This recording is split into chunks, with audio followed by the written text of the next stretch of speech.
This channel supports Extra Life and is a proud member of Team BJO. For more information on how you can support our efforts to raise money for the Children's Miracle Network, please go to this video's description and click the links to find out more on how to donate and support the cause. Extra Life. Play games, heal kids.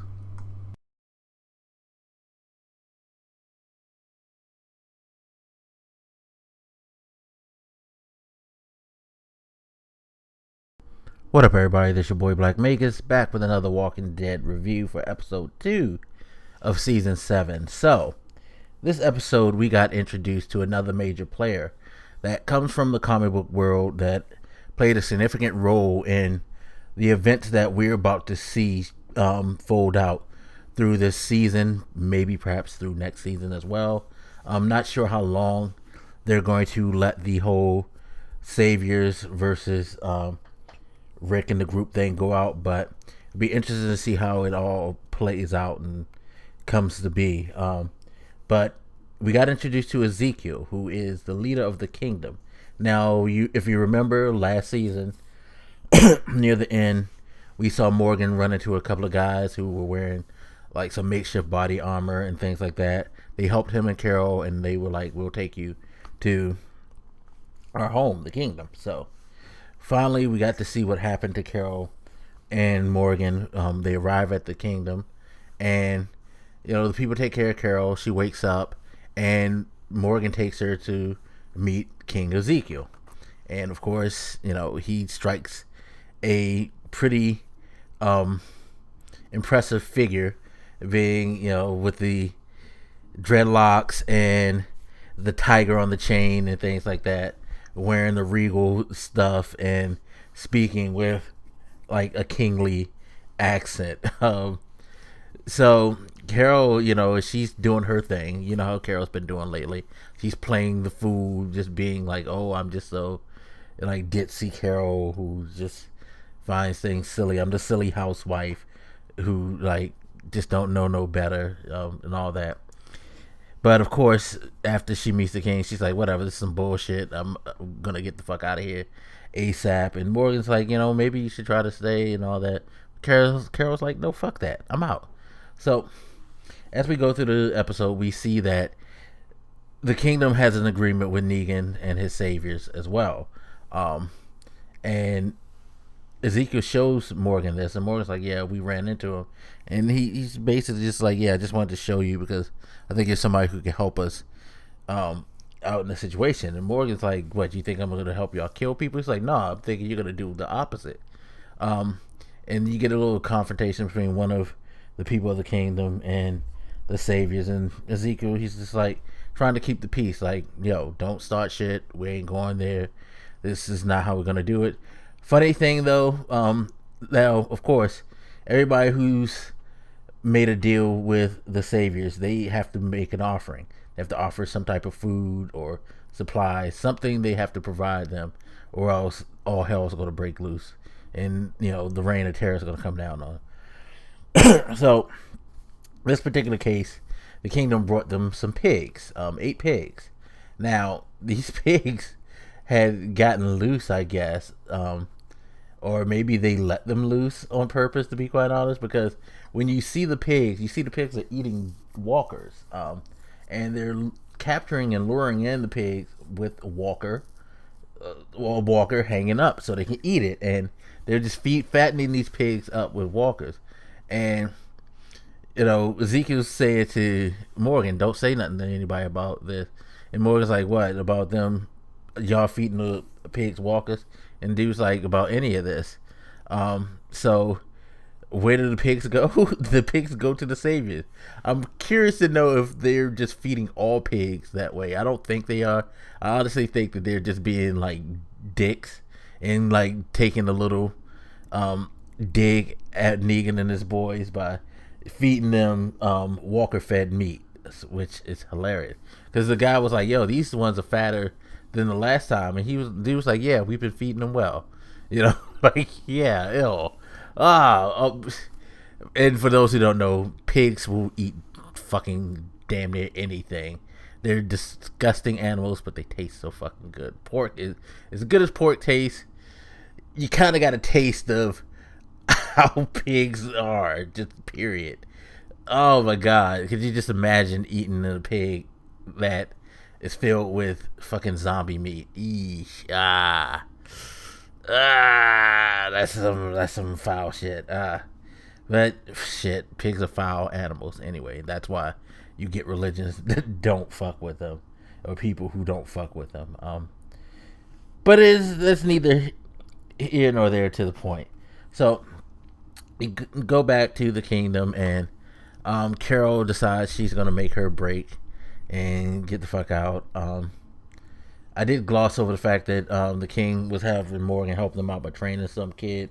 I don't know what this kid is to Ezekiel, but he seems to take a liking to this kid and wants Morgan to help this kid out.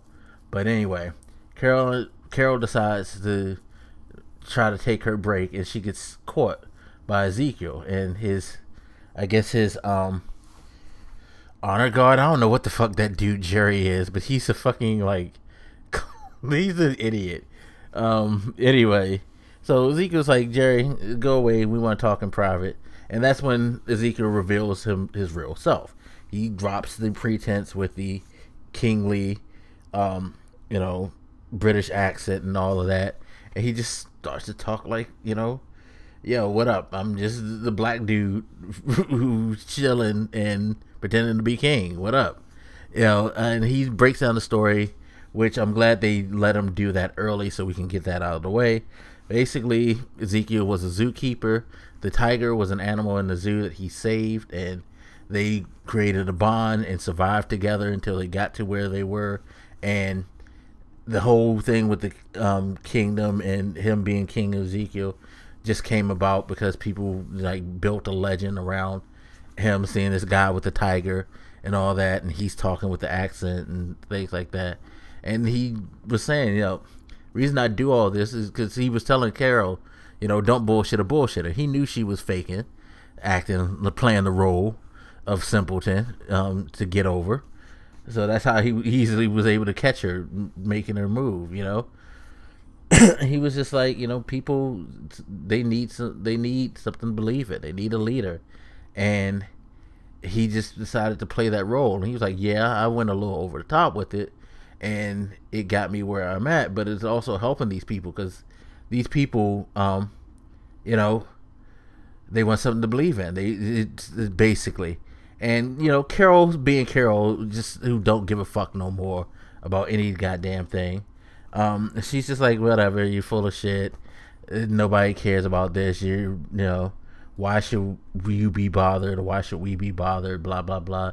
He's just like, I know it may seem like it's wrong what I'm doing, lying to these people, but I do it because it gives them hope. It gives them peace of mind. It gives them something to believe in, and it makes him feel good knowing that he's helping people feel good about themselves. And that kind of hit home with me because I guess that's kind of how I am, because he was just like, through all the things that I lost, all the people, all the like drama through this whole situation, I could do like you and just like run away from life and be like, fuck it.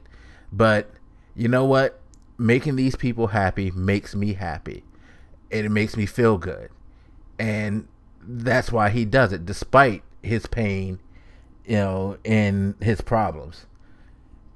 He knows that this is the thing that can make him feel good despite it all. And that's kind of how I am in a way, so I can relate to that, because no matter what bullshit I'm going through, when I'm able to help somebody, make somebody smile, make somebody feel better, I feel better even with all the fucked up shit going on, So that was something I could relate to, and you can see he kind of touched the nerve with Carol. But anyway, Carol decided to leave anyway, so she left. Her and Morgan said their goodbyes. She went, and she started camping out in this house near the area that they'd passed on the way there.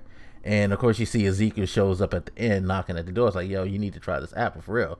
So he's just not giving up on her, because, again, something I can relate. I know people who always tell me, shut up, stop trying to like say positive shit, it's not gonna work, blah blah blah. You get on my nerves, but it's just something within me that does not want me to stop trying to make them feel better, and it hurts when they want me not to help them, but I'm gonna do it anyway. So Ezekiel's a cool character, and he has his flaws. You'll see some of his flaws as things progress, but he's coming from a good place. He was always a character that was coming from a good place in the comic books, and I think they're gonna make him come from a good place in the show as well. We'll see how things go with him in the kingdom, what direction they're gonna take it, when Rick and them are gonna meet up. I'm sure Rick is gonna have the same reaction Carol does, like, yo, you motherfucker, you full of shit. But Morgan seems to gonna be the guy who's gonna mediate things, I think, in the end, and bring these two groups together. So it'd be cool to see once they connect and what happens, because they're gonna have to start all these people, they're gonna have to start building numbers and shit and go at Negan, because they keep letting him do what he's doing, and he's just gonna ride all of their lives forever. But that's a whole nother story. Again, I don't know if they're gonna go the direction of the comic book or not, but it's gonna be interesting. It's gonna be a crazy ride. It's gonna be fun. I'm glad that we got introduced to the kingdom so early. They're setting things in motion. It seems like they're ready to set things to kick into high gear sooner than later, at least from my perspective. But we shall see. We shall see. Anyway, as always, you guys feel free to hit me up. Let me know what you think, and I'll holler at you later. This your boy Black Megas, and I'm out. Deuces.